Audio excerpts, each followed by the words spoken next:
Hello there. Did you know that the frozen broccoli in this bag have actually more nutrients than the fresh one that I get in the grocery shop? I guess you're gonna be surprised with the grocery hacks that I want to give you in this video that will help you make healthier choices next time that you come to the grocery shop.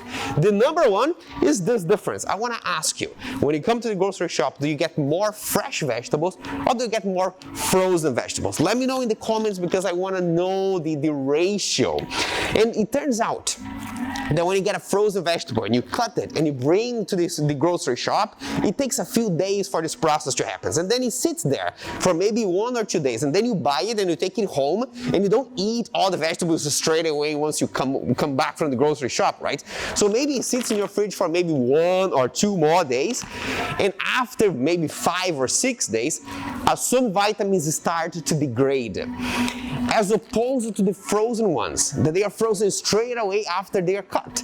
And so when you freeze something, you stop time, and that degrading of the vitamins doesn't happen. And there's a study even that compares the different types of fruits, the vegetables, and their nutrient value, and they found that in broccoli, when it's frozen, it has a higher amount of B vitamins in comparison to the fresh ones. This is not to say that fresh vegetables are worthless. They are super good for you, but it's probably a very smart idea next time that you come to the grocery shop to get a combination of fresh and frozen fruit and vegetables. Just bear in mind, when you want frozen vegetables, you want a pure amount of vegetables without any sauce or any additives to it, and you'll be good.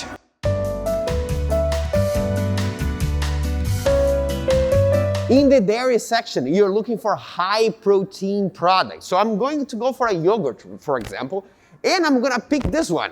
You know, it has a ripped guy in the label and it says protein yogurt. Oh, okay, that may be a really good thing. First, let's take a look at the amount of protein per serving that this yogurt has. So here we have 100 grams of yogurt containing more or less 9.2 grams of protein per each 100 grams. So that's the product that I'm getting.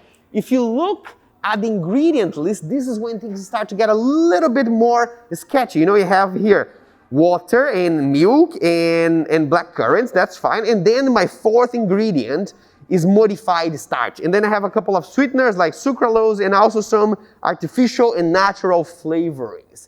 So this is probably not the best option, even though it looks fit, it looks protein and stuff like that. But who is really winning in the protein game from your yogurt section is your Greek yogurt. The first thing that you see here is that from the ingredient list, you don't have any of the starch, any of the flavoring or the sweeteners. And then you go to the protein section and you see that 100 grams of this Greek yogurt has actually 10 grams of protein. That is more protein than the protein yogurt that is branded as a fit product. So picking up the Greek yogurt in the dairy section is a much healthier, much better option.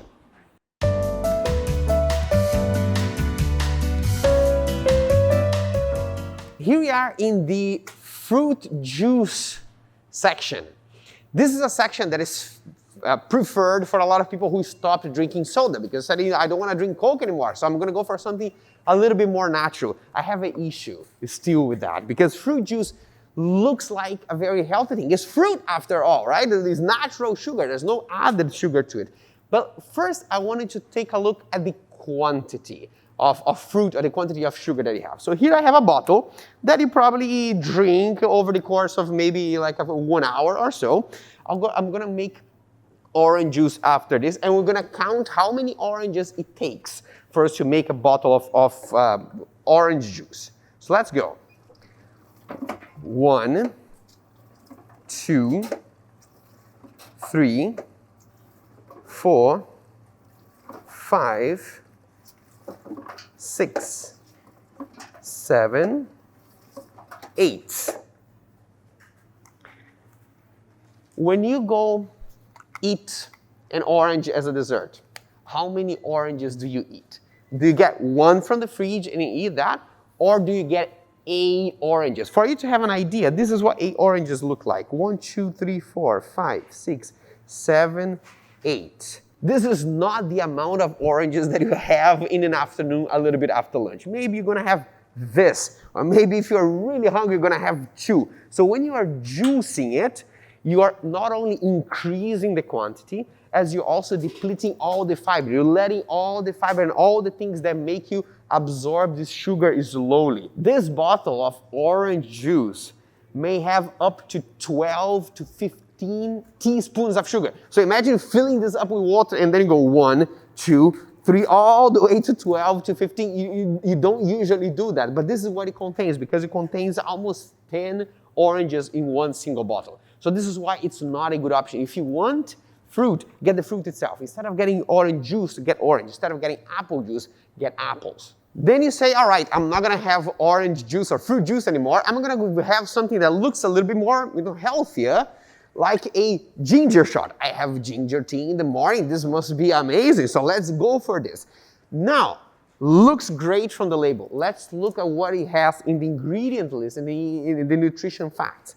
I'll put my phone to translate this from Estonian to English. And what you will see from the ingredient list straight away is that the main ingredient is not ginger, it's apple juice. So your lovely ginger shot is actually a bunch of apple juice with a third of ginger. It's not exactly the product that you were hoping it would be. If you look at how much sugar, let's say how much sugar it has per serving. The nutrition facts is showing that 100 milliliters of this beverage has 12 grams of sugar. This is more or less 3 teaspoons. But here's the kick.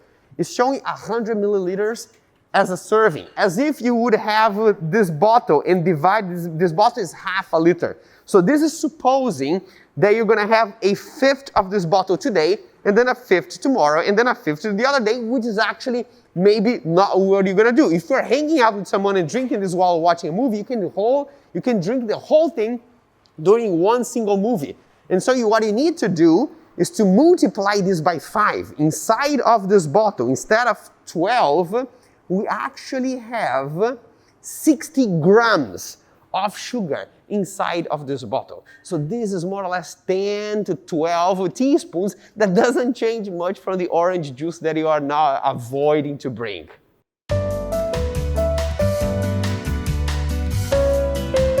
Here's the section with granolas and cereals. And if you are trying to make a healthy choice in the supermarket, you already know that you don't want the processed cereal. So then you go, okay, let's go for granola, right? This one has quinoa, it has raspberry and flax seeds and coconuts and hazelnuts. Sounds like a good idea.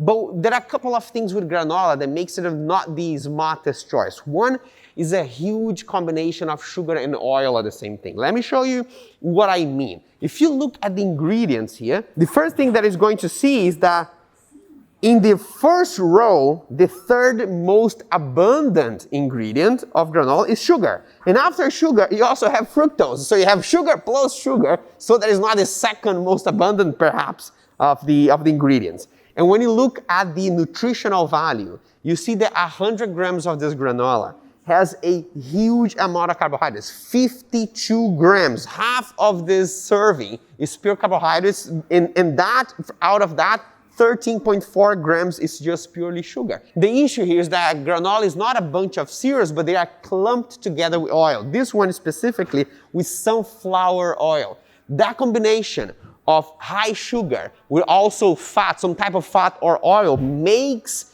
your brain crave a type of product because it has 2 types of fuel in one single serving. It has fats and it has sugar. It makes it harder for you to stick to the serving that is written down in the nutritional values. So not only you're getting a lot of sugar and also sunflower oil that you don't want, you're also getting that combination that makes you overeat this type of product. Probably not the best idea. What you want instead, if you want some type of cereal, go for an oatmeal. Get not the instant, but the whole steel cut oatmeals and mix that with some fruit or mix that with some Greek yogurt. And that increases the amount of protein, decreases the amount of sugar. It makes up for a delicious and much healthier option for you to bring home.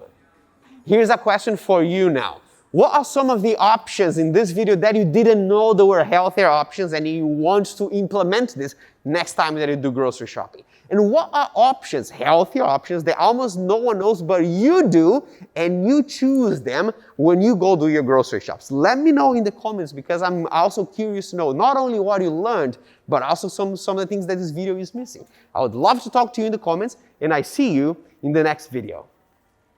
Lentil chips is suitable for vegans, although you say it may contain traces of milk, so I don't know how that works.